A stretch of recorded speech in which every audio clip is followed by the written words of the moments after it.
We pick up our discussion now of 1965 and some of what was happening with the Stones, with a little bit of a discussion of some of the Stones singles and some more details about them. Now I'm going to save more detailed discussion of some of these records for a song close-up that's coming up in a couple of videos. But for now, I just want to be able to paint a bigger and kind of broader picture. So as we said before, in terms of Stone singles and Jagger Richards tracks, we've got Heart of Stone in December of '64. That's released in the US only. Again, What a Shame is a Jagger Richards B-side, so we've got Jagger Richards on both sides of the records, so they're getting the full publishing benefit there.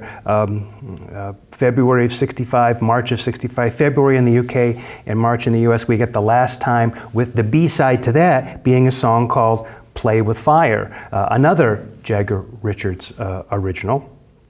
And then in May of '65 in the US, August of '65 in the summer, we get I Can't Get No Satisfaction, of course, a Jagger Richards original. And then in the US, the B-side to that is something called the Under Assistant West Coast Promotion Man.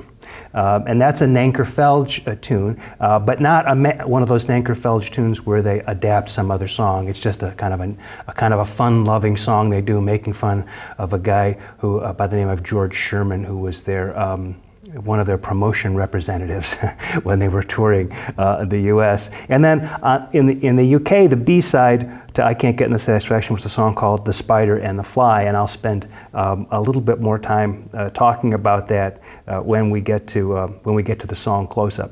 So one of the pictures we want to talk about seeing develop over the course of 1965 is the rise in musical ambition that we see in the music of the Rolling Stones. One way in which that manifests itself is seeing Mick and Keith come into even greater control and capability as songwriters.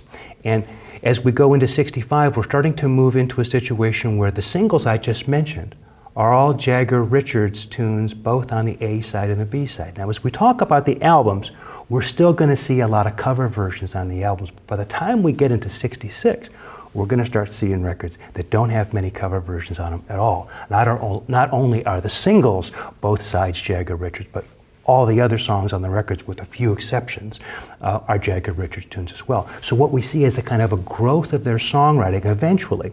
And one reason for pointing out in the last video how many songs they were writing for other artists is it doesn't just all of a sudden appear in 1965 or something, sort of full bloom. They've been working on it now probably since at least the autumn of 1963, working on their songwriting. So by the time we hit '65, all their singles and B-sides are original tunes, and by the time they get into '66, and most of the songs on the record, almost all the songs on the record, are original tunes.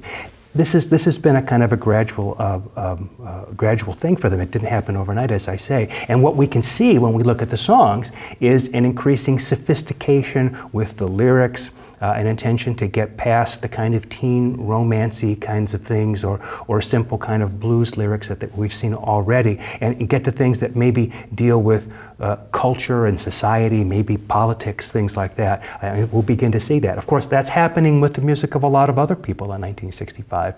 Dylan breaks out in the summer of '65 as an artist in his own right, though he'd been writing songs for other artists. The Beatles are becoming enormously more sort of socially conscious, and their lyrics are becoming more and more sophisticated. So the Stones are moving right along that. Another thing we're going to want to watch, and we only see little signs of it in 1965, is them moving away from strictly combo instrumentation on their records. Up to this point on those Rolling Stones records, we've heard guitar, bass, drums, vocals, and sometimes piano, you know, when Ian Stewart is accompanying them on a track or two. But we're not hearing a lot of other kinds of instrumentation. One of the things that happens as the music gets more ambitious, the songwriting, the production starts to get more ambitious, is they start to bring in all kinds of instruments that are not usually associated with rock and roll, with Elvis or with Chuck Berry. And when that happens, we're going to want to take note of it. But this week, what we're going to see are little signs of that starting to happen now, things that we're going to see happening a lot more in '66 and '67.